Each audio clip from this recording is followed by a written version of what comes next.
No ano de 1474, que foi por toda a cristandade tão abundante em mercês divinas, reinando em Castela el rei Henrique IV, veio habitar na cidade de Segóvia, onde herdara moradias e uma horta, um cavaleiro moço, de muito limpa linhagem e gentil parecer, que se chamava D. Rui de Cardenas.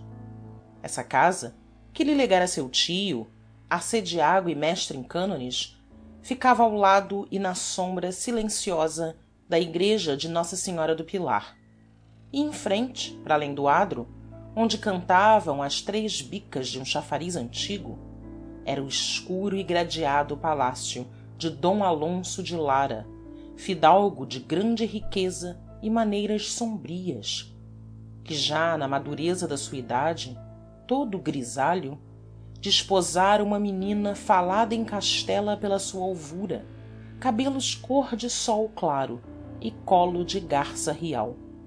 D. Rui tivera justamente por madrinha, ao nascer, Nossa Senhora do Pilar, de quem sempre se conservou devoto e fiel servidor, ainda que, sendo de sangue bravo e alegre, amava as armas, a caça, os saraus bem galanteados e mesmo por vezes uma noite ruidosa de taverna com dados e pichéis de vinho. Por amor e pelas facilidades desta santa vizinhança, tomara ele o piedoso costume, desde a sua chegada a Segóvia, de visitar todas as manhãs, à hora de prima, a sua divina madrinha e de lhe pedir, em 3 ave-marias, a bênção e a graça. Ao escurecer, mesmo depois de alguma rija correria por campo e monte com lebreus ou falcão, ainda voltava para, a saudação de vésperas, murmurar docemente uma salve rainha. E todos os domingos comprava no adro, a uma ramalheteira mourisca, algum ramo de junquilhos ou cravos ou rosas singelas, que espalhava, com ternura e cuidado galante, em frente ao altar da senhora. A esta venerada igreja do Pilar vinha também cada domingo D. Leonor, a tão falada e formosa mulher do senhor de Lara, acompanhada por uma aia carrancuda, de olhos mais abertos e duros que os de uma coruja, e por 2 possantes lacaios que a ladeavam e guardavam como torres. Tão ciumento era o senhor D. Alonso, que só por lhe haver severamente ordenado seu confessor, e com medo de ofender a senhora sua vizinha, permitia esta visita fugitiva, a que ele ficava espreitando sofregamente de entre as rexas de uma gelosia, os passos e a demora.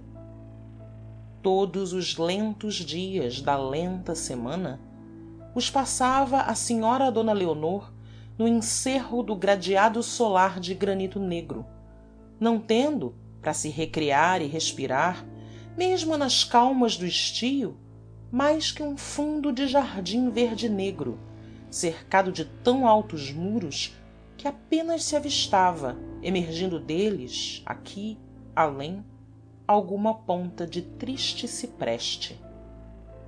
Mas essa curta visita a Nossa Senhora do Pilar bastou para que D. Rui se namorasse dela tresloucadamente, na manhã de maio, em que a viu de joelhos ante o altar, numa reste de sol, aureolada pelos seus cabelos de oiro, com as compridas pestanas pendidas sobre o livro de horas, o rosário caindo de entre os dedos finos, fina toda ela, e macia, e branca, de uma brancura de lírio aberto na sombra, mais branca entre as rendas negras e os negros cetins que à volta do seu corpo cheio de graça se quebravam em pregas duras sobre as lajes da capela, velhas lajes de sepulturas.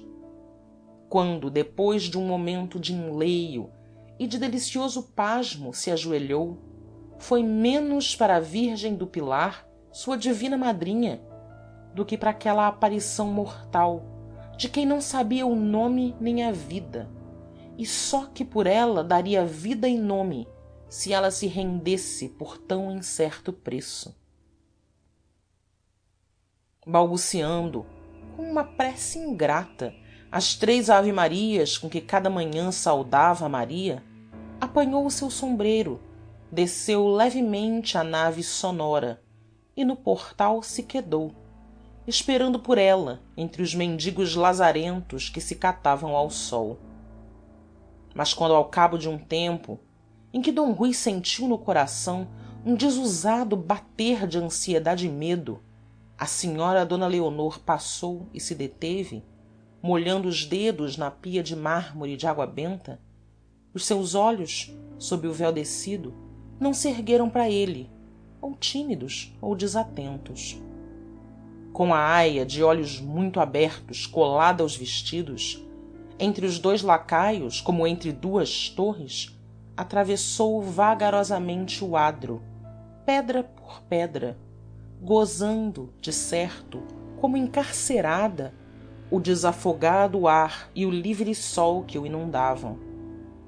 E foi um espanto para d rui quando ela penetrou na sombria arcada de grossos pilares sobre que se assentava o palácio e desapareceu por uma esguia porta recoberta de ferragens. Era, pois, essa a tão falada d leonor, a linda e nobre senhora de lara. Então começaram 7 arrastados dias que ele gastou sentado a um poial da sua janela, considerando aquela negra porta recoberta de ferragens como se fosse a do paraíso e por ela devesse sair um anjo para lhe anunciar a bem-aventurança.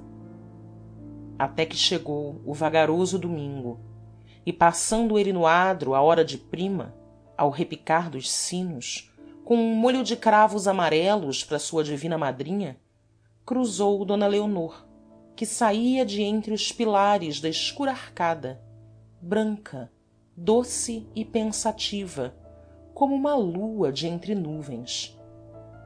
Os cravos quase lhe caíram naquele gostoso alvoroço em que o peito lhe arfou mais que um mar e a alma toda lhe fugiu em tumulto através do olhar com que a devorava.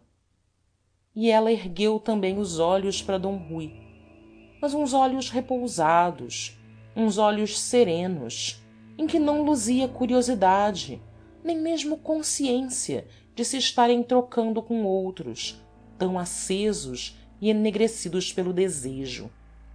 O moço cavalheiro não entrou na igreja, com piedoso receio de não prestar à sua madrinha divina a atenção que, de certo, lhe roubaria toda aquela que era só humana, mas dona já do seu coração e nele divinizada. Esperou sofregamente à porta, entre os mendigos, secando os cravos com o ardor das mãos trêmulas, pensando quanto era demorado o rosário que ela rezava. Ainda d leonor descia a nave, já ele sentia dentro da alma o doce rugir das sedas fortes que ela arrastava nas lajes. A branca senhora passou, e o mesmo distraído olhar, desatento e calmo, que espalhou pelos mendigos e pelo adro, o deixou escorregar sobre ele, ou porque não compreendesse aquele moço que de repente se tornara tão pálido, ou porque não o diferenciava ainda das cousas e das formas indiferentes. d rui abalou com um fundo suspiro e no seu quarto pôs devotamente ante a imagem da virgem as flores que não oferecera na igreja ao seu altar. Toda a sua vida se tornou então um longo queixume por sentir tão fria e desumana aquela mulher, única entre as mulheres, que prendera e tornara sério o seu coração ligeiro e errante. Numa esperança, a que antevia bem o desengano, começou a rondar os muros altos do jardim, ou, embuçado numa capa, com o ombro contra uma esquina, lentas horas se quedava, contemplando as grades das gelosias, negras e grossas como as de um cárcere. Os muros não se fendiam, das grades não saía sequer um rasto de luz prometedora. Todo o solar era como um jazigo, onde jazia uma insensível, e por trás das frias pedras havia ainda um frio peito. Para se desafogar, compôs, com piedoso cuidado, em noites veladas sobre o pergaminho, trovas gementes que o não desafogavam. Diante do altar da Senhora do Pilar, sobre as mesmas lajes onde a vira ajoelhada, pousava ele os joelhos e ficava, sem palavras de oração, num cismar amargo e doce, esperando que o seu coração serenasse e se consolasse sob a influência daquela que tudo consola e serena. Mas sempre se erguia mais desditoso e tendo apenas a sensação de quanto eram frias e rígidas as pedras sobre que ajoelhara. O mundo todo só lhe parecia conter rigidez e frieza. Outras claras manhãs de domingo encontrou d leonor, e sempre os olhos dela permaneciam descuidados e como esquecidos, ou quando se cruzavam com os seus, eram tão singelamente, tão limpos de toda emoção, que d rui os preferiria ofendidos e faiscando de ira, ou soberbamente desviados com soberbo desdém. De certo d leonor já o conhecia, mas assim conhecia também a ramalheteira mourisca agachada diante do seu cesto à beira da fonte, ou os pobres que se catavam ao sol diante do portal da senhora. Nem d rui já podia pensar que ela fosse desumana e fria. Era apenas soberanamente remota, como uma estrela que nas alturas gira e refulge, sem saber que embaixo, num mundo que ela não distingue, olhos que ela não suspeita a contemplam, a adoram e lhe entregam o governo da sua ventura e sorte. Então d rui pensou: ela não quer, eu não posso. Foi um sonho que findou, e Nossa Senhora a ambos nos tenha na sua graça. E como era cavaleiro muito discreto, desde que a reconheceu assim inabalável na sua indiferença, não a procurou, nem sequer ergueu mais os olhos para as grades das suas janelas, e até nem penetrava na igreja de Nossa Senhora, quando casualmente, do portal, a avistava ajoelhada, com a sua cabeça tão cheia de graça e de oiro, pendida sobre o livro de horas. Fim da seção 1. De olhos mais abertos e duros que os de uma coruja, não tardara em contar ao senhor de Lara que um moço audaz, de gentil parecer, novo morador nas velhas casas do arcediago, constantemente se atravessava no adro, se postava diante da igreja para atirar o coração pelos olhos à senhora d leonor.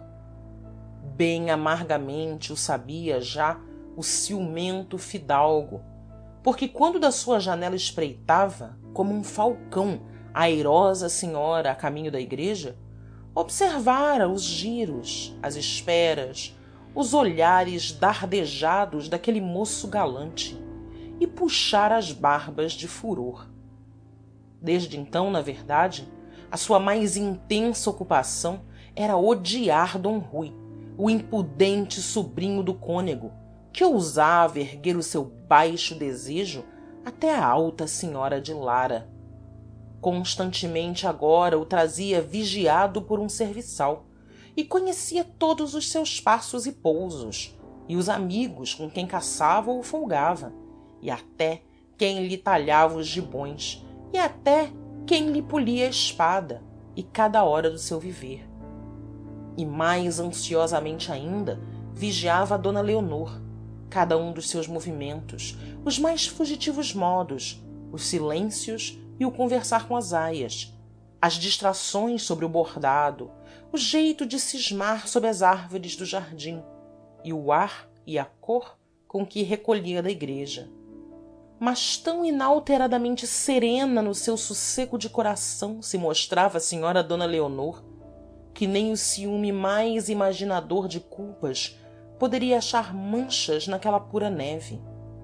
Redobradamente áspero então se voltava o rancor de d alonso contra o sobrinho do cônego, por ter apetecido aquela pureza e aqueles cabelos cor de sol claro e aquele colo de graça rial que eram só seus para esplêndido gosto da sua vida. E quando passeava na sombria galeria do solar, sonora e toda de abóbada, embrulhado na sua samarra orlada de peles, com o bico da barba grisalha espetado para diante, a grenha crespa erriçada para trás e os punhos cerrados, era sempre remoendo o mesmo fel. Tentou contra a virtude dela, tentou contra a minha honra, é culpado por 2 culpas e merece 2 mortes. Mas ao seu furor quase se misturou um terror, quando soube que d rui já não esperava no adro a senhora d leonor, nem rondava amorosamente os muros do palacete, nem penetrava na igreja quando ela lá rezava aos domingos, e que tão inteiramente se alheava dela que uma manhã, estando rente da arcada e sentindo bem ranger e abrir a porta por onde a senhora ia aparecer, permanecera de costas voltadas, sem se mover, rindo com um cavaleiro gordo que lhe lia um pergaminho. Tão bem afetada a indiferença só servia de certo, pensou d alonso, a esconder alguma bem danada tenção. Que tramava ele, o destro enganador? Tudo no desabrido fidalgo se exacerbou: ciúme, rancor, vigilância, pesar da sua idade grisalha e feia. No sossego de d leonor suspeitou manha e fingimento, e imediatamente lhe vedou as visitas à senhora do pilar. Nas manhãs costumadas corria ele à igreja para rezar o rosário, a levar as desculpas de d leonor, que no puede venir, murmurava curvado diante do altar, por lo que sabeis, virgem puríssima. Cuidadosamente visitou e reforçou todos os negros ferrolhos das portas do seu solar. De noite soltava 2 mastins nas sombras do jardim murado. À cabeceira do vasto leito, junto da mesa onde ficava a lâmpada, um relicário e o copo de vinho quente com canela e cravo para lhe retemperar as forças, luzia sempre uma grande espada nua. Mas, com tantas seguranças, mal dormia e a cada instante se solevava em sobressalto de entre as fundas almofadas, agarrando a senhora d leonor com mão bruta e sôfrega, que lhe pisava o colo para rugir muito baixo numa ânsia: dize que me queres só a mim. Depois, com a alvorada, lá se empoleirava a espreitar como um falcão as janelas de d rui. Nunca o avistava agora, nem à porta da igreja às horas da missa, nem recolhendo do campo a cavalo ao toque de ave-marias. E por o sentir assim sumido dos sítios e giros costumados, é que mais o suspeitava dentro do coração de d leonor. Enfim, uma noite, depois de muito trilhar o lajedo da galeria, remoendo surdamente desconfianças e ódios, gritou pelo intendente e ordenou que se preparassem trouxas e cavalgaduras. Cedo, de madrugada, partiria, com a senhora d leonor, para sua herdade de cabril, a 2 léguas de segóvia. A partida não foi de madrugada, como uma fuga de avarento que vai esconder longe o seu tesouro, mas realizada com aparato e demora, ficando a liteira diante da arcada a esperar longas horas, de cortinas abertas, enquanto um cavalariço passeava pelo adro a mula branca do fidalgo, enxairelada a mourisca, e do lado do jardim a récua de machos, carregados de baús, presos às argolas, sob o sol e a mosca, aturdiam a viela com o tilintar dos guizos. Assim d rui soube a jornada do senhor de lara, e assim a soube toda a cidade. Fora um grande contentamento para d leonor, que gostava de cabril, dos seus viçosos pomares, dos jardins para onde abriam, rasgadamente e sem grades, as janelas dos seus aposentos claros. Aí, ao menos, tinha largo ar, pleno sol e alegretes a regar, um viveiro de pássaros e tão compridas ruas de loureiro ou teixo que eram quase a liberdade. E depois esperava que no campo se aligeirassem aqueles cuidados que traziam, nos derradeiros tempos, tão enrugado e taciturno seu marido e senhor. Mas não logrou esta esperança, porque ao cabo de uma semana ainda se não desanuviara a face de d alonso, nem de certo havia frescura de arvoredo, sussurros de águas correntes ou aromas esparsos nos rosais em flor que calmassem a agitação tão amarga e funda. Como em segóvia, na galeria sonora de grande abóbada, sem descanso, passeava, enterrado na sua samarra, com o bico da barba espetado para diante, a grenha basta erriçada para trás, um jeito de arreganhar silenciosamente o beiço, como se meditasse maldades a que gozava de antemão o sabor acre. E todo o interesse da sua vida se concentrara num serviçal que constantemente galopava entre segóvia e cabril, e que ele por vezes esperava no começo da aldeia, junto ao cruzeiro, ficando a escutar o homem que desmontava, ofegante, e logo lhe dava novas apressadas. Uma noite em que d leonor, no seu quarto, rezava o terço com as aias, à luz de uma tocha de cera, o senhor de lara entrou, muito vagarosamente, trazendo na mão uma folha de pergaminho e uma pena mergulhada no seu tinteiro de osso. Com um rude aceno, despediu as aias, que o temiam como um lobo. E, empurrando um escabelo para junto da mesa, volvendo para d leonor a face, a que impusera tranqüilidade e agrado, como se apenas viesse por cousas naturais e fáceis: senhora, disse, quero que me escrevais aqui uma carta que muito convém escrever.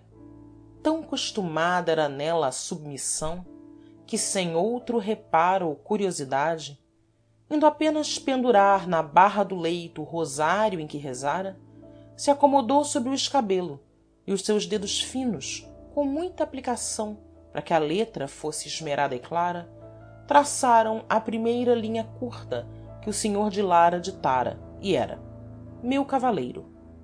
Mas quando ele ditou a outra, mais longa e dum modo amargo, d leonor arrojou a pena como se a pena a escaldasse, e recuando da mesa gritou numa aflição: senhor, para que convém que eu escreva tais cousas e tão falsas? Num brusco furor, o senhor de lara arrancou do cinto um punhal, que lhe agitou junto à face, rugindo surdamente: ou escreveis o que vos mando e que a mim me convém, ou por Deus que vos varo o coração. Mais branca que a cera da tocha que os alumiava, com a carne arrepiada ante aquele ferro que luzia, num terror supremo e que tudo aceitava, d leonor murmurou: pela Virgem Maria, não me façais mal, nem vos agasteis, senhor, que eu vivo para vos obedecer e servir. Agora mandai, que eu escreverei. Então, com os punhos cerrados nas bordas da mesa, onde pousara o punhal, esmagando a frágil e desditosa mulher sob o olhar duro que fuzilava, o senhor de lara ditou, atirou roucamente aos pedaços, aos repelões, uma carta que dizia, quando finda e traçada, em letra bem incerta e trêmula: meu cavaleiro, muito mal haveis compreendido, ou muito mal pagais o amor que vos tenho, e que não vos pude nunca em segóvia mostrar claramente. Agora aqui estou em cabril, ardendo por vos ver, e se o vosso desejo corresponde ao meu, bem facilmente o podeis realizar, pois que meu marido se acha ausente noutra herdade, e esta de cabril é toda fácil e aberta. Vinde esta noite, entrai pela porta do jardim, do lado da azinhaga, passando o tanque até ao terraço. Aí avistareis uma escada encostada a uma janela da casa, que é a janela do meu quarto, onde sereis bem docemente agasalhado por quem ansiosamente vos espera. Agora, senhora, assinai por baixo o vosso nome, que isso sobretudo convém. D Leonor traçou vagarosamente o seu nome, tão vermelha como se a despissem diante de uma multidão. E agora, ordenou o marido mais surdamente, através dos dentes cerrados, endereçai a D Rui de Cardenas. Ela ousou erguer os olhos, na surpresa daquele nome desconhecido. Andai, a D Rui de Cardenas! Gritou o homem sombrio. E ela endereçou a sua desonesta carta a D Rui de Cardenas. D Alonso meteu o pergaminho no cinto, junto ao punhal que embainhara, e saiu em silêncio, com a barba espetada, abafando o rumor dos passos nas lajes do corredor. Ela ficara sobre o escabelo, as mãos cansadas e caídas no regaço, num infinito espanto, o olhar perdido na escuridão da noite silente. Menos escura lhe parecia a morte que essa escura aventura em que se sentia envolvida e levada. Quem era esse D Rui de Cardenas, de quem nunca ouvira falar, que nunca atravessara a sua vida, tão quieta, tão pouco povoada de memórias e de homens? E ele de certo a conhecia, a encontrara, a seguira ao menos com os olhos, pois que era cousa natural e bem ligada receber dela carta de tanta paixão e promessa. Assim um homem, e moço, de certo bem nascido, talvez gentil, penetrava no seu destino bruscamente, trazido pela mão de seu marido. Tão intimamente mesmo se entranhara esse homem na sua vida, sem que ela se apercebesse, que já para ele se abria de noite a porta do seu jardim, e contra a sua janela, para ele subir, se arrumava de noite uma escada. E era seu marido que muito secretamente escancarava a porta e muito secretamente levantava a escada. Para quê? Então, num relance, D Leonor compreendeu a vergonhosa verdade que lhe arrancou um grito ansiado e mal sufocado. Era uma cilada. O senhor de Lara atraía a cabril esse D Rui com uma promessa magnífica para dele se apoderar e, de certo, o matar indefeso e solitário. E ela, o seu amor, o seu corpo, eram as promessas que se faziam rebrilhar ante os olhos seduzidos do moço desventuroso. Assim seu marido usava a sua beleza, o seu leito, como a rede de oiro em que devia cair aquela presa estouvada. Onde haveria maior ofensa? E também quanta imprudência! Bem poderia esse D Rui de Cardenas desconfiar, não aceder a convite tão abertamente amoroso, e depois mostrar por toda a Segóvia, rindo e triunfando, aquela carta em que lhe fazia oferta do seu leito e do seu corpo a mulher de Alonso de Lara. Mas não, o desventurado correria a cabril, e para morrer, miseravelmente morrer no negro silêncio da noite, sem padre nem sacramentos, com a alma encharcada em pecado de amor. Para morrer de certo, porque nunca o senhor de Lara permitiria que vivesse o homem que recebera tal carta. Assim, aquele moço morria por amor dela, e por um amor que, sem lhe valer nunca um gosto, lhe valia logo a morte.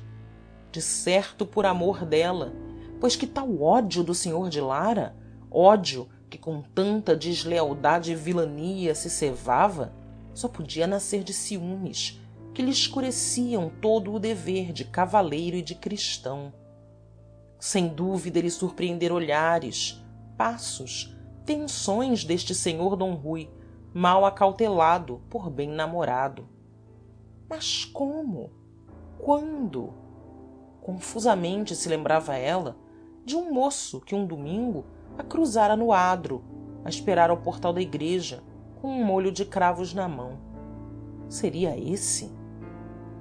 Era de nobre parecer, muito pálido, com grandes olhos negros e quentes. Ela passara, indiferente. Os cravos que segurava na mão eram vermelhos e amarelos. A quem os levava? Ah, se o pudesse avisar bem cedo, de madrugada! Como, se não havia em Cabril serviçal ou aia de quem se fiasse? Mas deixar que uma bruta espada varasse traiçoeiramente aquele coração que vinha cheio dela, palpitando por ela, todo na esperança dela. Oh, a desabrida e ardente correria de d rui desde segóvia a Cabril, com a promessa do encantador jardim aberto, da escada posta contra a janela, sob a nudez e proteção da noite. Mandaria realmente o senhor de lara encostar uma escada à janela? De certo, para com mais facilidade o poderem matar, ao pobre e doce e inocente moço, quando ele subisse, mal seguro sobre um frágil degrau, as mãos embaraçadas, a espada a dormir na bainha.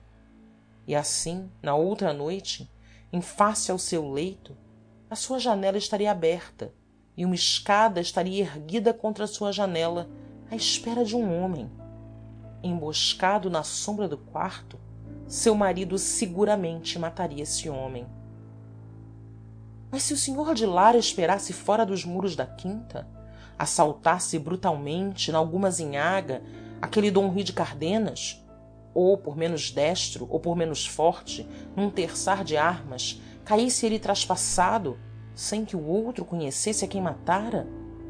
E ela ali no seu quarto, sem saber, e todas as portas abertas, e a escada erguida, e aquele homem assomando à janela na sombra macia da noite tépida, e o marido que a devia defender morto no fundo duma zinhaga, que faria ela, Virgem Mãe?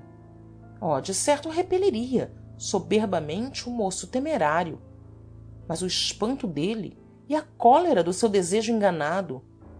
Por vós é que eu vim chamado, senhora. E ali trazia sobre o coração a carta dela, com seu nome, que a sua mão traçara. Como lhe poderia contar a emboscada e o dolo? Era tão longo de contar, naquele silêncio e solidão da noite, enquanto os olhos dele, úmidos e negros, a estivessem suplicando e traspassando. Desgraçada dela se o senhor de lara morresse, a deixasse solitária, sem defesa, naquela vasta casa aberta. Mas quanto desgraçada também se aquele moço, chamado por ela e que a amava, e que por esse amor vinha correndo deslumbrante, encontrasse a morte no sítio da sua esperança, que era o sítio do seu pecado, e morto em pleno pecado, rolasse para a eterna desesperança. 25 anos ele, se era o mesmo de quem se lembrava, pálido e tão airoso, com um gibão de veludo roxo e um ramo de cravos na mão, à porta da igreja em Segóvia. 2 lágrimas saltaram dos cansados olhos de d leonor, e dobrando os joelhos, levantando a alma toda para o céu, onde a lua se começava a levantar, murmurou, numa infinita mágoa e fé: ó Santa Virgem do Pilar, senhora minha, vela por nós ambos, vela por todos nós. D rui entrava, pela hora da calma, no fresco pátio da sua casa, quando de um banco de pedra, na sombra, se ergueu um moço do campo, que tirou de dentro do surrão uma carta, lhe a entregou, murmurando: senhor, dai-vos pressa em ler, que tenho de voltar a Cabril a quem me mandou. D rui abriu o pergaminho, e no deslumbramento que o tomou, bateu com ele contra o peito, como para o enterrar no coração. O moço do campo insistia, inquieto: aviai, senhor, aviai, nem precisais responder, basta que me deis um sinal de vos ter vindo o recado. Muito pálido, d rui arrancou uma das luvas bordadas a retróis, que o moço enrolou e sumiu no surrão. E já abalava na ponta das alpercatas leves, quando, com um aceno, d rui ainda o deteve: escuta, que caminho tomas tu para Cabril? O mais certo e sozinho para a gente afoita, que é pelo cerro dos enforcados.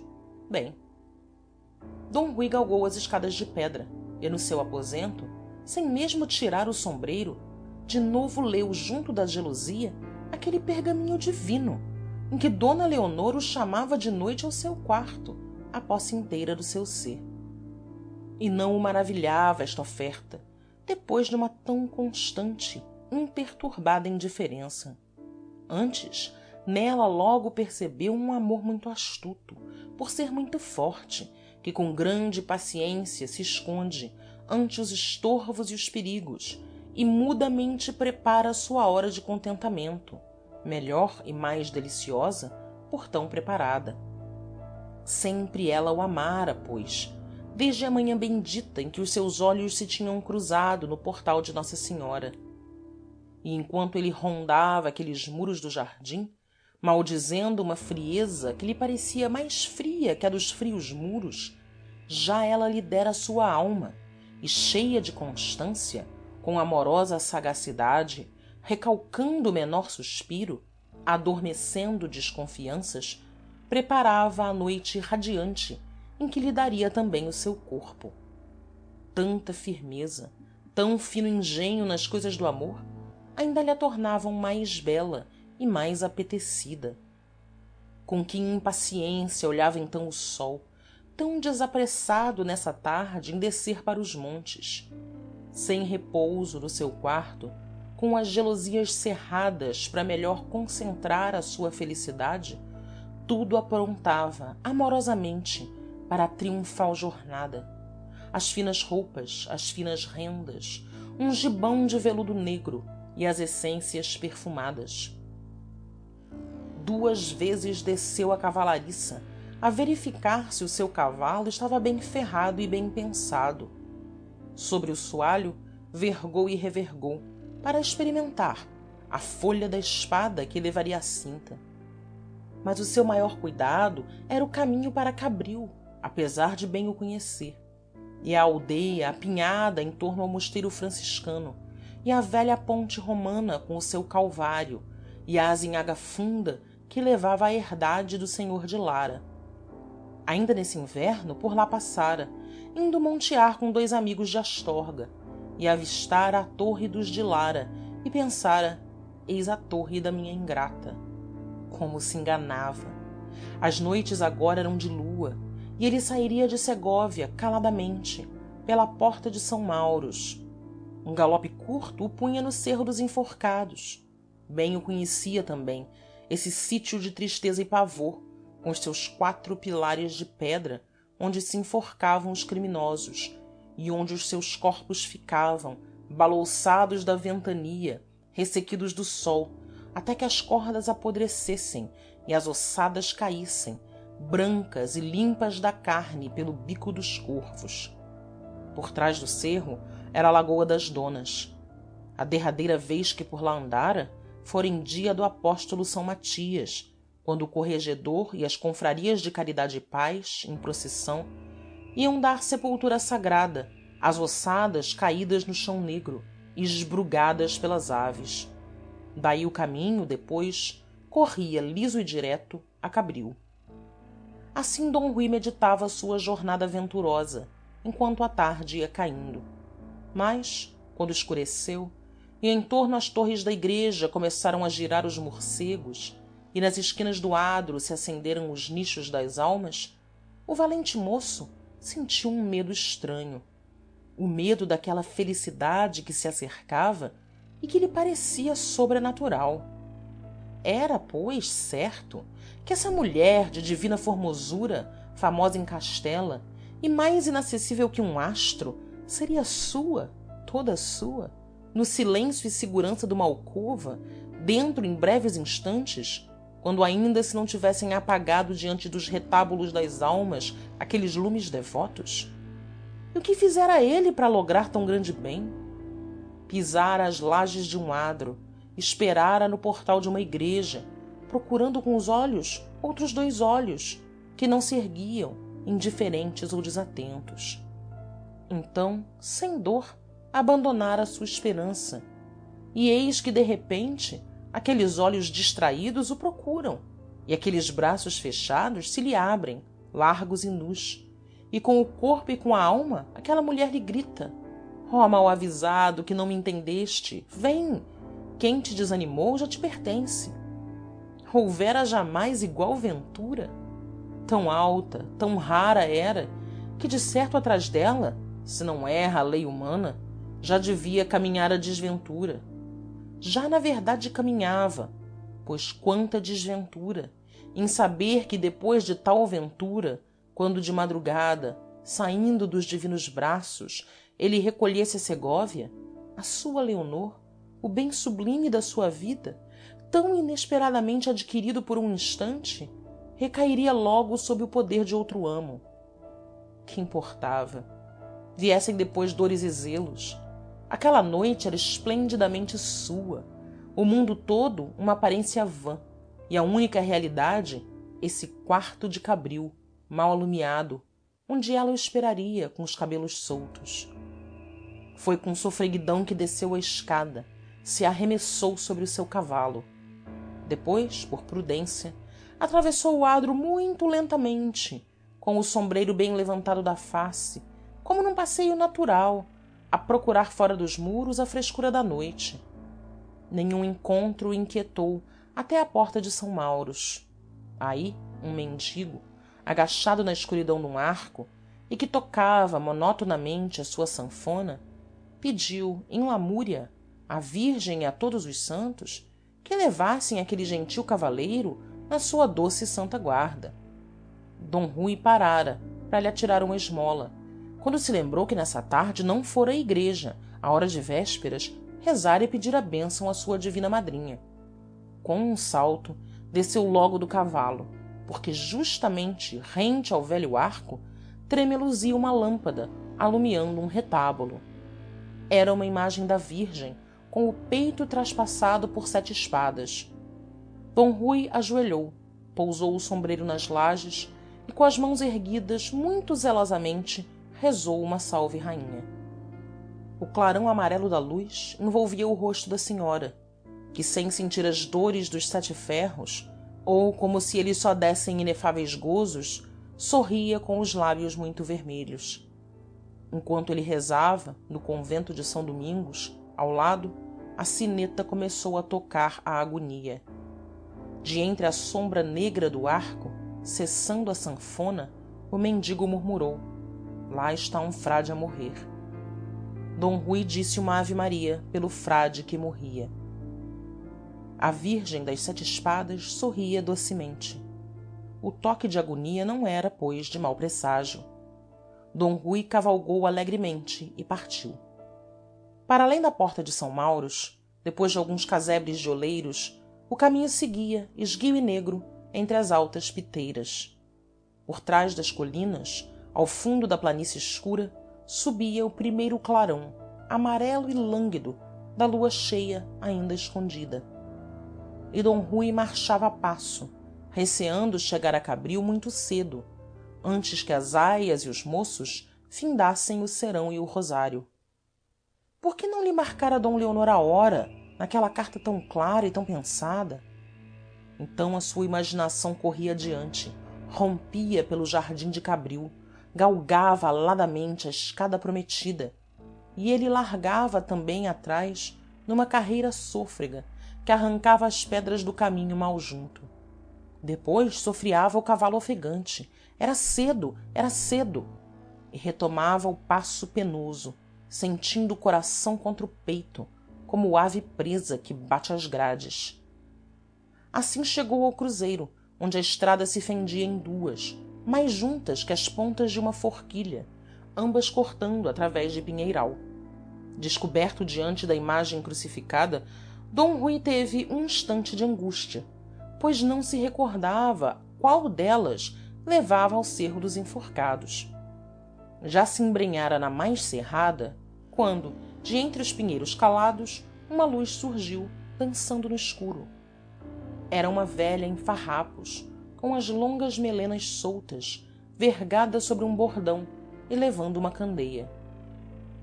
"Para onde vai este caminho?" gritou Rui. A velha balançou mais ao alto a candeia para mirar o cavaleiro.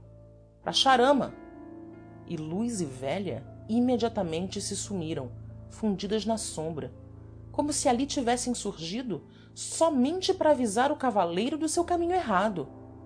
Já ele virara arrebatadamente, e, rodeando o calvário, galopou pela outra estrada mais larga, até avistar sobre a claridade do céu os pilares negros, os madeiros negros do cerro dos enforcados. Então estacou, direito dos estribos. Num cômoro alto, seco, sem erva ou urze, ligados por um muro baixo, todo esbrechado, lá se erguiam, negros, enormes, sobre a amarelidão do luar, os 4 pilares de granito, semelhantes aos 4 cunhais de uma casa desfeita.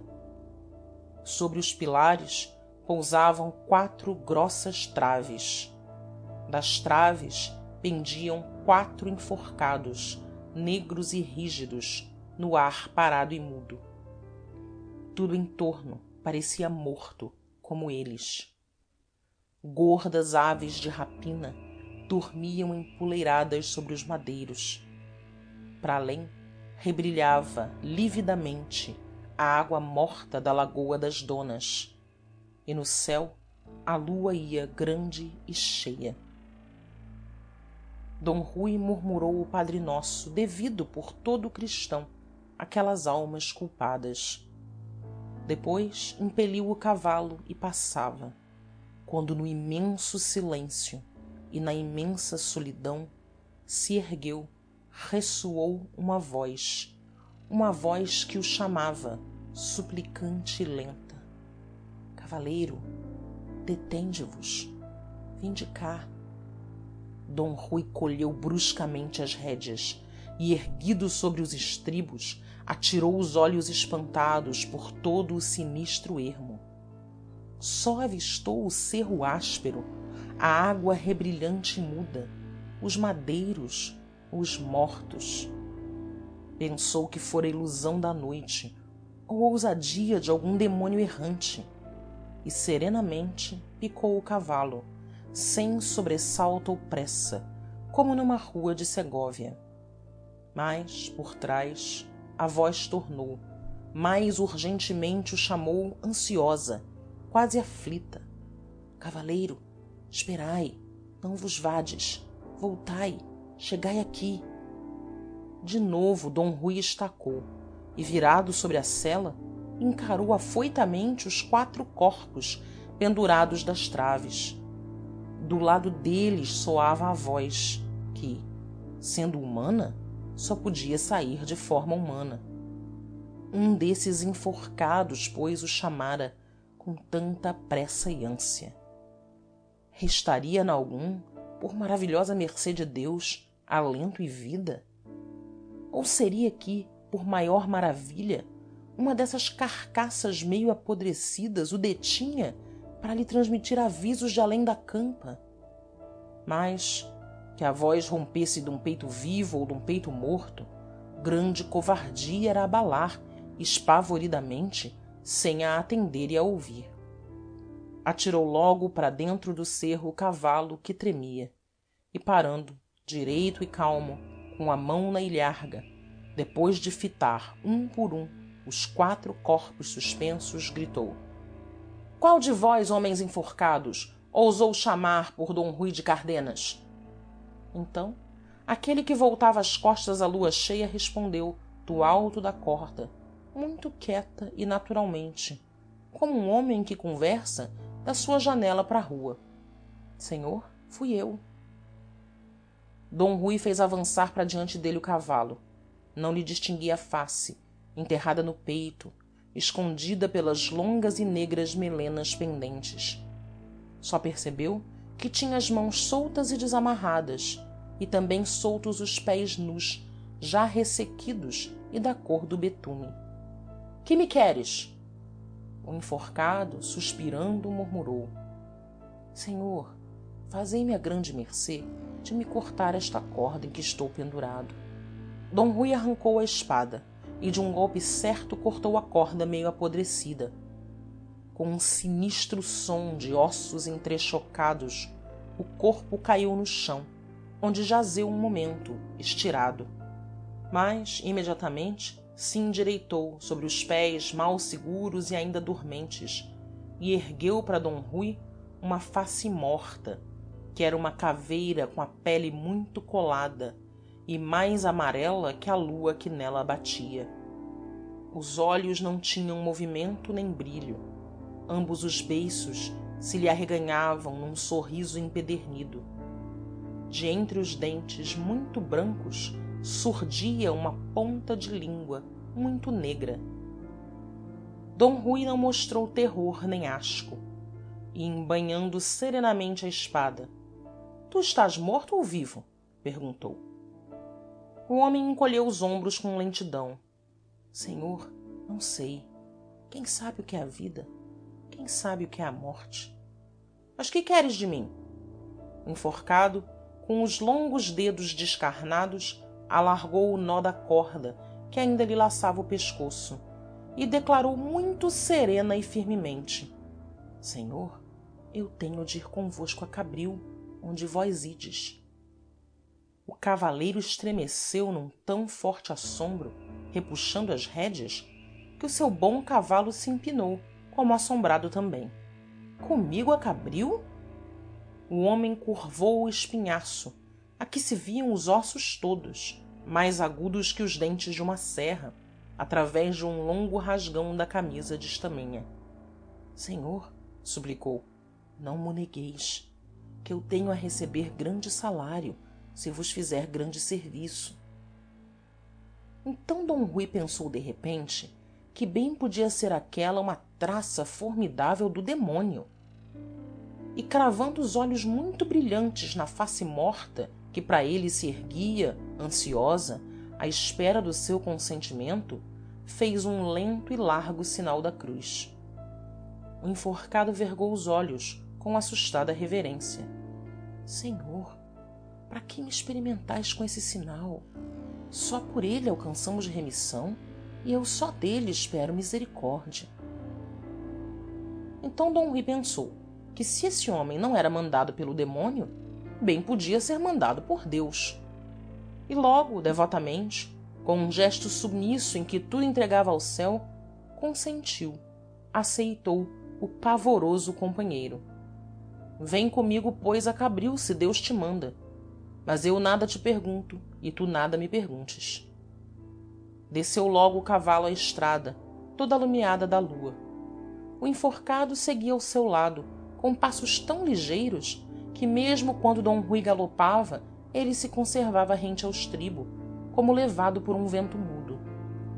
Por vezes, para respirar mais livremente, repuxava o nó da corda que lhe enroscava o pescoço.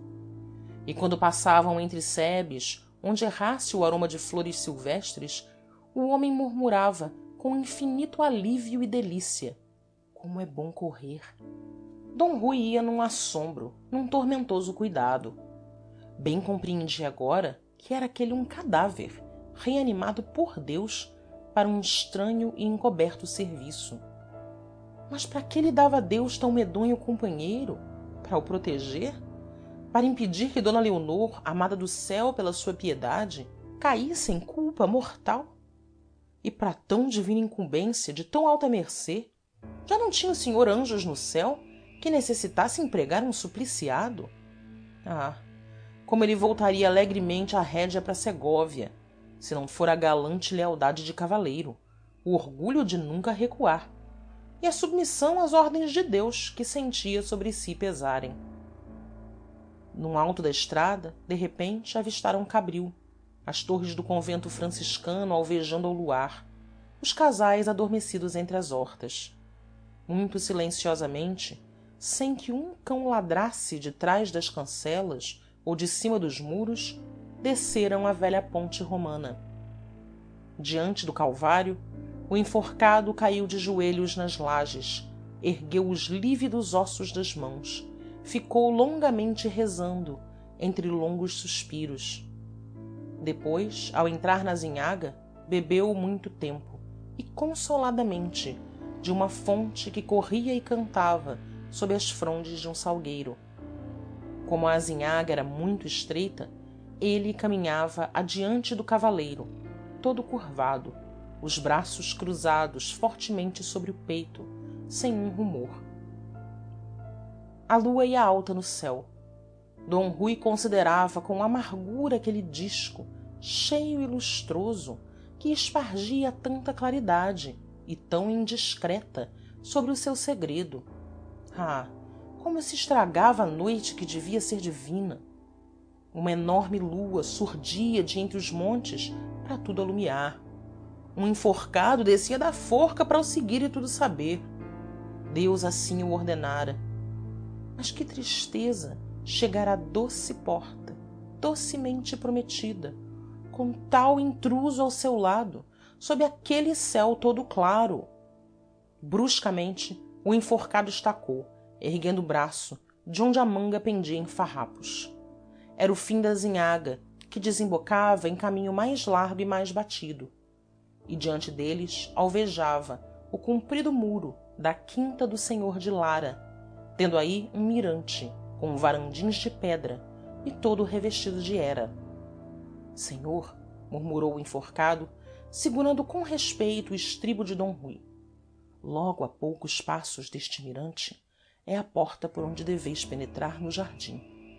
Convém que aqui deixeis o cavalo amarrado a uma árvore, se o tendes por seguro e fiel, que na empresa em que vamos já é demais o rumor dos nossos pés.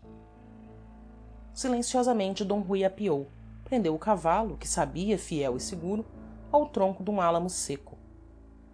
E tão submisso se tornara aquele companheiro imposto por Deus, que sem outro reparo o foi seguindo, rente do muro que o luar batia. Com vagarosa cautela e na ponta dos pés nus, avançava agora o enforcado, vigiando o alto do muro, sondando a negrura da sebe, parando a escutar rumores que só para ele eram percebíveis, porque nunca D Rui conhecera noite mais fundamente adormecida e muda.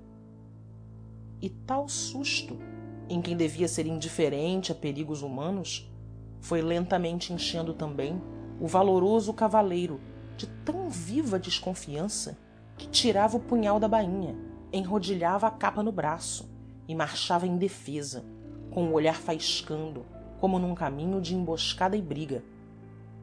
Assim chegaram a uma porta baixa que o enforcado empurrou e que se abriu sem gemer nos gonzos.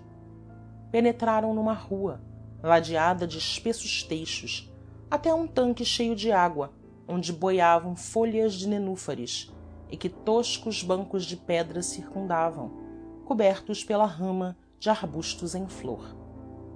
por ali, murmurou o enforcado, estendendo o braço mirrado. Era além do tanque, uma avenida que densas e velhas árvores abobadavam e escureciam.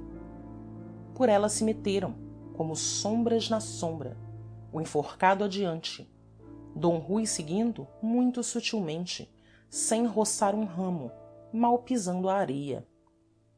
Um leve fio de água sussurrava entre relvas. Pelos troncos subiam rosas trepadeiras que cheiravam docemente. O coração de D Rui recomeçou a bater numa esperança de amor. Ch! Fez o enforcado. E D Rui quase tropeçou no sinistro homem que estacava, com os braços abertos como as traves de uma cancela. Diante deles, 4 degraus de pedra subiam a um terraço, onde a claridade era larga e livre. Agachados, treparam os degraus, e ao fundo de um jardim sem árvores, todo em canteiros de flores bem recortados, orlados de bucho curto, avistaram um lado da casa, batido pela lua cheia. Ao meio, entre as janelas de peitoril fechadas, um balcão de pedra, com manjericões aos cantos, conservava as vidraças abertas largamente. O quarto, dentro, apagado, era como um buraco de treva na claridade da fachada que o luar banhava. E arrimada contra o balcão estava uma escada com degraus de corda. Então o enforcado empurrou D Rui vivamente dos degraus para a escuridão da avenida. E aí, com um modo urgente, dominando o cavaleiro, exclamou: Senhor, convém agora que me deis o vosso sombreiro e a capa. Vós quedais aqui na escuridão destas árvores. Eu vou trepar aquela escada e espreitar para aquele quarto. E se for como desejais, Aqui voltarei, e com Deus sede feliz. D Rui recuou, num horror de que tal criatura subisse a tal janela, e bateu o pé, gritou surdamente: não, por Deus! Mas a mão do enforcado, lívida na escuridão, bruscamente lhe arrancou o sombreiro da cabeça, lhe puxou a capa do braço, e já se cobria, já se embuçava, murmurando agora numa súplica ansiosa: não mo negueis, senhor, que se vos fizer grande serviço, ganharei grande mercê. E galgou os degraus. Estava no alumiado e largo terraço. D Rui subiu atontado e espreitou. E, ó maravilha, era ele, D Rui, todo ele, na figura e no modo, aquele homem que por entre os canteiros e o bucho curto avançava, airoso e leve, com a mão na cintura, a face erguida risonhamente para a janela, a longa pluma escarlate do chapéu balançando em triunfo. O homem avançava no luar esplêndido. O quarto amoroso lá estava esperando, aberto e negro. E D Rui olhava, com olhos que faiscavam, tremendo de pasmo e cólera. O homem chegara à escada, destraçou a capa, assentou o pé no degrau de corda. Oh, lá sobe o maldito! Rugiu D Rui. O enforcado subia. Já a alta figura, que era dele, D Rui, estava a meio da escada, toda negra contra a parede branca. Parou. Não parara. Subia. Chegava. Já sobre o rebordo da varanda pousara o joelho cauteloso. D Rui olhava, desesperadamente, com os olhos, com a alma, com todo o seu ser. E eis que, de repente, do quarto negro surge um negro vulto. Uma furiosa voz brada: vilão! Vilão! E uma lâmina de adaga faísca, e cai, e outra vez se ergue, e rebrilha, e se abate, e ainda refulge, e ainda se embebe. Como um fardo, do alto da escada, pesadamente, o enforcado cai sobre a terra mole. Vidraças, portadas do balcão, logo se fecham com fragor. E não houve mais, senão o silêncio, a serenidade macia, a lua muito alta e redonda no céu de verão. Num relance, D Rui compreendera a traição, arrancara a espada, recuando para a escuridão da avenida, quando, ó milagre, correndo através do terraço, aparece o enforcado, que lhe agarra a manga e lhe grita: a cavalo, senhor, e abalar, que o encontro não era de amor, mas de morte. Ambos descem arrebatadamente a avenida, costeiam o tanque sob o refúgio dos arbustos em flor, metem pela rua estreita orlada de teixos, varam a porta e um momento param, ofegantes, na estrada, onde a lua mais refulgente, mais cheia, fazia como um puro dia. E então, só então, D Rui descobriu que o enforcado conservava cravada no peito, até aos copos, a adaga, cuja ponta lhe saía pelas costas, luzidia e limpa. Mas já o pavoroso homem o empurrava, o apressava. A cavalo, senhor, e abalar, que ainda está sobre nós a traição. Arrepiado, numa ânsia de findar a aventura tão cheia de milagre e de horror, D Rui colheu as rédeas, cavalgou sofregamente. E logo, em grande pressa, o enforcado saltou também para a garupa do cavalo fiel.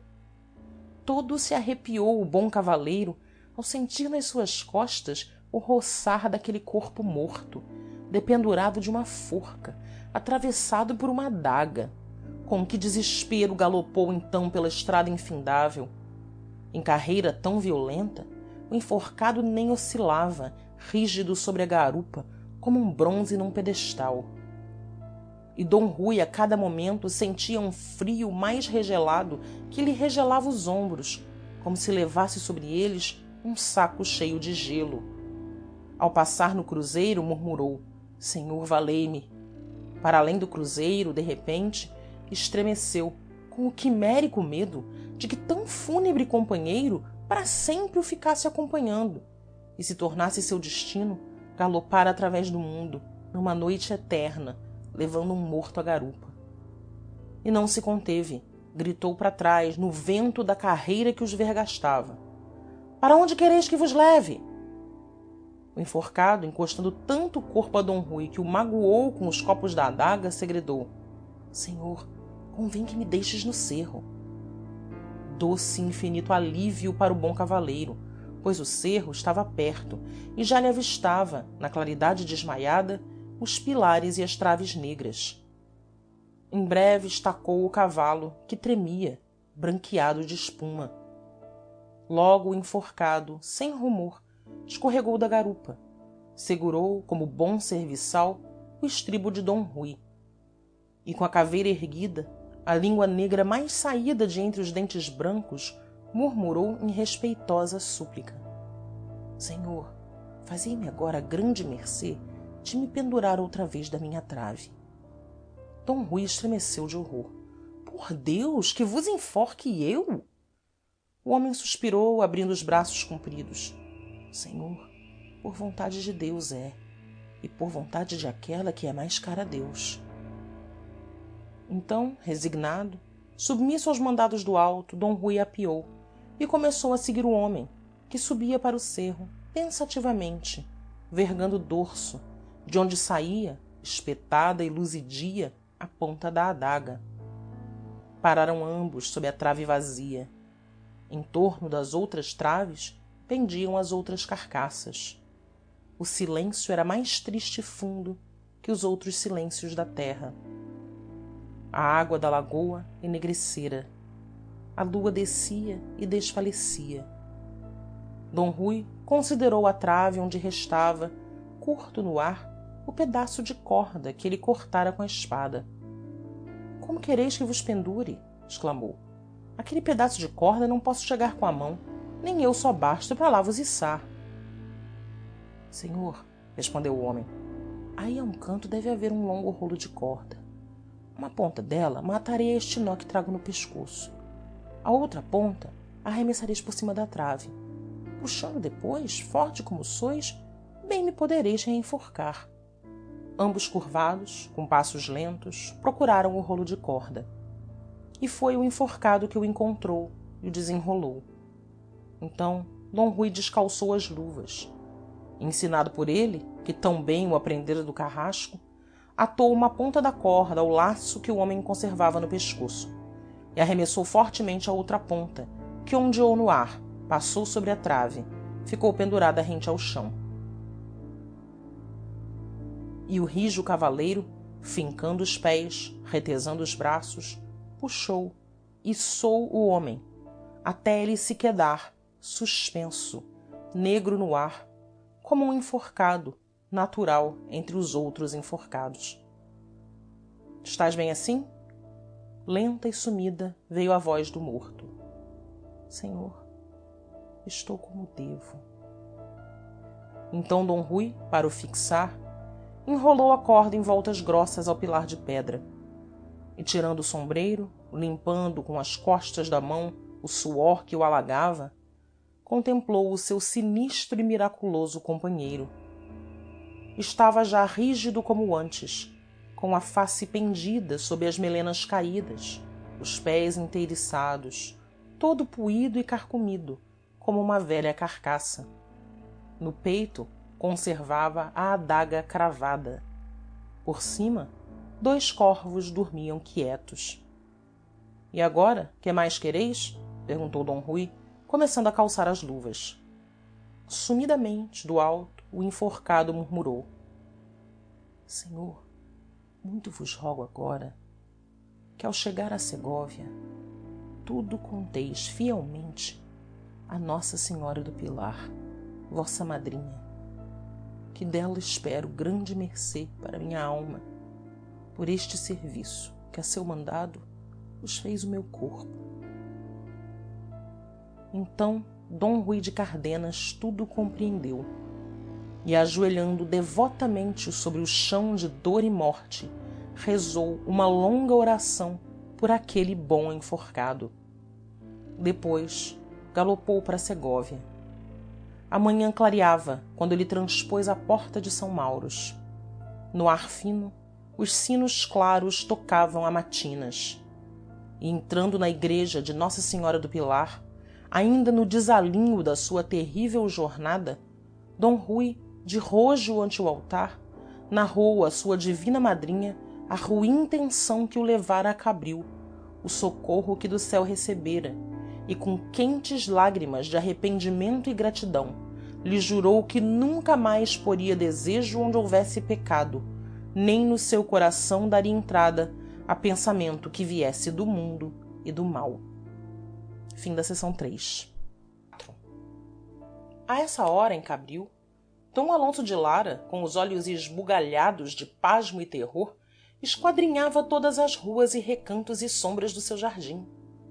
Quando, ao alvorecer, depois de escutar à porta da câmara, onde nessa noite encerrara d. Leonor, ele descera sutilmente ao jardim e não encontrara, debaixo do balcão, rente à escada, como deliciosamente esperava, o corpo de D. Rui de Cardenas, teve por certo que o homem odioso, ao tombar ainda com um resto débil de vida, se arrastara sangrando e arquejando na tentativa de alcançar o cavalo e abalar de Cabril.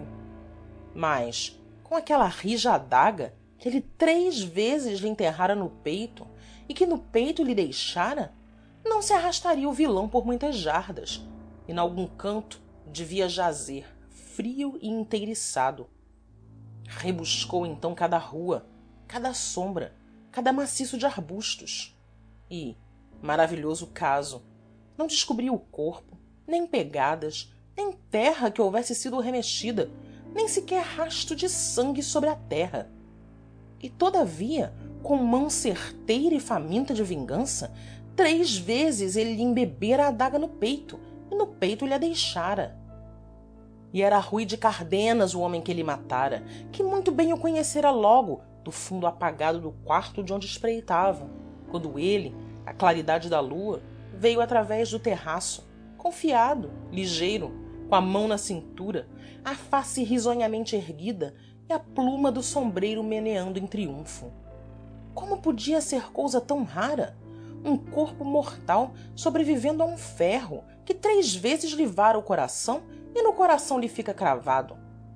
E a maior raridade era que nem no chão, debaixo da varanda, onde corria ao longo do muro uma tira de goivos e cessentes, deixara um vestígio aquele corpo forte, caindo de tão alto, pesadamente, inertemente, como um fardo.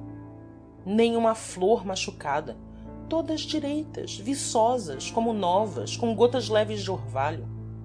Imóvel de espanto, quase de terror, D. Alonso de Lara ali parava, considerando o balcão, medindo a altura da escada, olhando esgazeadamente os goivos direitos, frescos, sem uma haste ou folha vergada. Depois recomeçava a correr loucamente o terraço, a avenida, a rua de teixos, na esperança ainda de uma pegada, de um galho partido, de uma nódoa de sangue na areia fina. Nada. Todo o jardim oferecia um desusado arranjo e limpeza nova, como se sobre ele nunca houvesse passado nem o vento que desfolha, nem o sol que murcha. Então, ao entardecer, devorado pela incerteza e mistério, tomou um cavalo e, sem escudeiro ou cavalariço, partiu para Segóvia. Curvado e escondidamente, como um foragido, penetrou no seu palácio, pela porta do pomar. O seu primeiro cuidado foi correr à galeria de abóbada, destrancar as portadas da janela e espreitar avidamente a casa de D. Rui de Cardenas. Todas as gelosias da velha morada do arcediago estavam escuras, abertas, respirando a fresquidão da noite. E à porta, sentado num banco de pedra, um moço de cavalariça afinava preguiçosamente a bandurra. D. Alonso de Lara desceu à sua câmara, lívido, pensando que não houvera certamente desgraça em casa onde todas as janelas se abrem para refrescar, e no portão da rua os moços folgam. Então bateu as palmas, pediu furiosamente a ceia. E apenas sentado ao topo da mesa, na sua alta sede de couro lavrado, mandou chamar o intendente, a quem ofereceu logo, com estranha familiaridade, um copo de vinho velho. Enquanto o homem, de pé, bebia respeitosamente, D Alonso, metendo os dedos pelas barbas e forçando a sua sombria face a sorrir, perguntava pelas novas e rumores de Segóvia. Nesses dias da sua estada em Cabril, nenhum caso criara pela cidade espanto e murmuração? O intendente limpou os beiços para afirmar que nada ocorrera em Segóvia de que andasse murmuração, a não ser que a filha do senhor D Gutierres, tão moça e tão rica herdeira, tomara o véu no convento das Carmelitas Descalças. D Alonso insistia, fitando vorazmente o intendente. Não se travara uma grande briga? Não se encontrara ferido na estrada de Cabril um cavaleiro moço muito falado? O intendente encolhia os ombros. Nada ouvira pela cidade de brigas ou de cavaleiros feridos. Com um aceno desabrido, D Alonso despediu o intendente. Apenas ceara parcamente, logo voltou à galeria, a espreitar as janelas de D Rui. Estavam agora cerradas. Na última, da esquina, tremeluzia uma claridade. Toda a noite D Alonso velou, remoendo incansavelmente o mesmo espanto. Como pudera escapar aquele homem com uma adaga atravessada no coração? Como pudera? Ao luzir da manhã, tomou uma capa, um largo sombreiro, desceu ao adro, todo embuçado e encoberto, e ficou rondando por diante da casa de D Rui. Os sinos tocaram a matinas. Os mercadores, com os gibões mal abotoados, saíam a erguer as portadas das lojas, a pendurar as tabuletas. Já os hortelões, picando os burros carregados de ceiras, atiravam os pregões de hortaliça fresca, e frades descalços, com alforje aos ombros, pediam esmola, benziam as moças. Beatas embiocadas, com grossos rosários negros, enfiavam gulosamente para a igreja. Depois, o pregoeiro da cidade, parando a um canto do adro, tocou uma buzina e, numa voz tremenda, começou a ler um edital. O senhor de Lara parara junto do chafariz, pasmado, como embebido no cantar das 3 bicas de água. De repente, pensou que aquele edital, lido pelo pregoeiro da cidade, se referia talvez a D Rui, ao seu desaparecimento. Correu à esquina do adro, mas já o homem enrolara o papel, se afastava majestosamente, batendo nas lajes com a sua vara branca.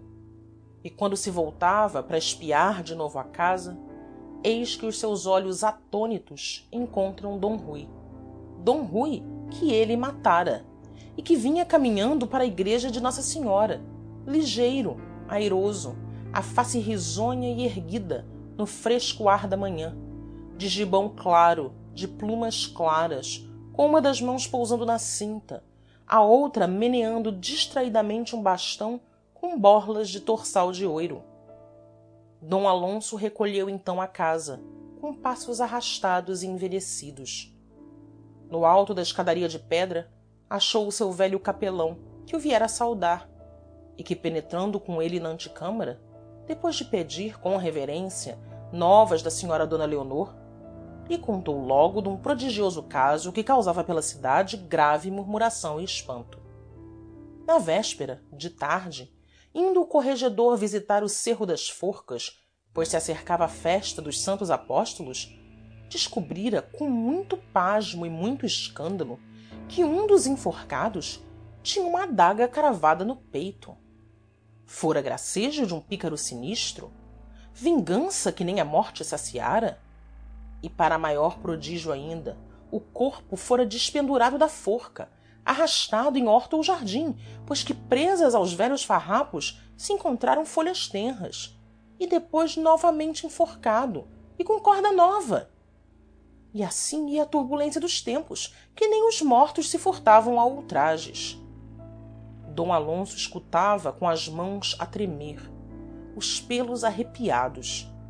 e imediatamente, numa ansiosa agitação, bradando, tropeçando contra as portas, quis partir e, por seus olhos, verificar a fúnebre profanação. Em 2 mulas ajaezadas à pressa, ambos abalaram para o cerro dos enforcados, ele e o capelão arrastado e aturdido. Numeroso povo de Segóvia se ajuntara já no cerro, pasmando para o maravilhoso horror, o morto que fora morto. Todos se arredaram ante o nobre senhor de Lara, que, arremessando-se pelo cabeço acima, estacara a olhar, esgazeado e lívido, para o enforcado e para a adaga que lhe varava o peito. Era a sua adaga. Fora ele que matara o morto. Galopou espavoridamente para Cabril, e aí se encerrou com o seu segredo, começando logo a amarelecer, a definhar, sempre arredado da senhora Dona Leonor, escondido pelas ruas sombrias do jardim, murmurando palavras ao vento, até que, na madrugada de São João, uma serva que voltava da fonte com a sua bilha o encontrou morto, por baixo do balcão de pedra, todo estirado no chão, com os dedos encravados no canteiro de goivos, onde parecia ter longamente esgravatado a terra a procurar. 5. Para fugir a tão lamentáveis memórias, a senhora Dona Leonor, herdeira de todos os bens da casa de Lara, recolheu ao seu palácio de Segóvia. Mas como agora sabia que o senhor Dom Rui de Cardenas escapara miraculosamente à emboscada de Cabril, e como cada manhã, espreitando de entre as gelosias meio cerradas, o seguia, com olhos que se não fartavam e se umedeciam, quando ele cruzava o adro para entrar na igreja, não quis ela, com receio das pressas e impaciências do seu coração, visitar a senhora do Pilar enquanto durasse o seu luto. Depois, uma manhã de domingo, quando, em vez de crepes negros, se pôde cobrir de sedas roxas, desceu a escadaria do seu palácio, pálida de uma emoção nova e divina. Pisou as lajes do adro, transpôs as portas da igreja. D Rui de Cardenas estava ajoelhado diante do altar, onde depusera o seu ramo votivo de cravos amarelos e brancos. Ao rumor das sedas finas, ergueu os olhos, com uma esperança muito pura e toda feita de graça celeste, como se um anjo chamasse. Dona Leonor ajoelhou, com o peito a arfar, tão pálida e tão feliz que a cera das tochas não era mais pálida, nem mais felizes as andorinhas que batiam as asas livres pelas ogivas da velha igreja. Ante esse altar, e de joelhos nessas lajes, foram eles casados pelo bispo de Segóvia, Dom Martinho, no outono do ano da graça de 1475, sendo já reis de Castela Isabel e Fernando, muito fortes e muito católicos, por quem Deus operou grandes feitos sobre a terra e sobre o mar.